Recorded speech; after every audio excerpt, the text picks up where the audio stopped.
দয়া অভিজিৎ এই পুরা জায়গাটারে তোমরা তন্ন তন্ন করে দেখবা। যদি কোনো সূত্র পাও তাহলে ওইটা তোমরা আগে নিজেরা যাচাই করে দেখবা। আর যদি কোনো টাকা পয়সা মোবাইল বা মানি ব্যাগ পাও তাহলে ওইটা আমার আইনা দেখাইবা। স্যার জায়গাটা একবার ভালো করে দেখেন, চেনা চেনা মনে হইতেছে না? হ স্যার, ভালো করে দেখেন। আর ডাক্তারে জানি কি কইছিল, পোলাটা বরফের আঘাতে মারা গেছে। তার মানে কি দয়া অভিজিৎ আরো জোরে জোরে ঢোল। স্যার আর কত জোরে ঢলমু? ঢলতে ঢলতে তো আপনার পিঠার খাল তুলে নিলাম। আরে বেটা তাও তো গরম কমে না। ও মাবুদ দুবাইয়ের মতো গরম দিলা, কিন্তু শেখে মতো বিবি আর টাকা তো দিলা না।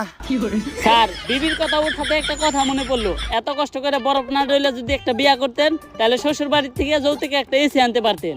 দয়া তুই তো ভালো বুদ্ধি দিতেছস, তাড়াতাড়ি বরফ সরা। ফেসবুকে এখনই একটা স্ট্যাটাস লাগাই, চরিত্রবান মেয়ে পাইবা না পাই, যৌতুকে একটা এসি চাই। বিয়া করবো, এসি নিবো। স্যার তাহলে বরফটা কি করবো? ওটা জঙ্গলে ফেলাই দে। আর যখনই আমরা দুইজনে মিলে বরফটা জঙ্গলে ফালাইতে গেছি, হয়তো তার কিছুক্ষণ আগে ছেলেটা গরমের কারণে টয়লেটে না যায় প্রকৃতির মাঝখানে বাতাসে বসে ইম্পর্টেন্ট কাজ সারতে আসছিল। কিন্তু আমরা কোনো কিছু খেয়াল না করেই বরফটা জঙ্গলের মাঝখানে ছুঁড়ে ফেলি, আর যেটি ওই ছেলেটার মাথায় গিয়ে পড়ে। আর গরমের ভিতর দুপুরবেলা টয়লেটে না যে জঙ্গলে হাঁকতে যাওয়ার জন্য ওই ছেলের জন্য কাল হয়ে দাঁড়ায়। তাইলে স্যার ও কি আমাকে কারণে মরছে? স্যার, আমি আর অভিজিৎ তো এখন মার্ডার মামলার আসামি, এখন আমাকে কি হইব? আরে তোরা চিন্তা করস কে? আমি আছি না, আমি থাকতে তো করে কেউ কিছুই করতে পারবো না।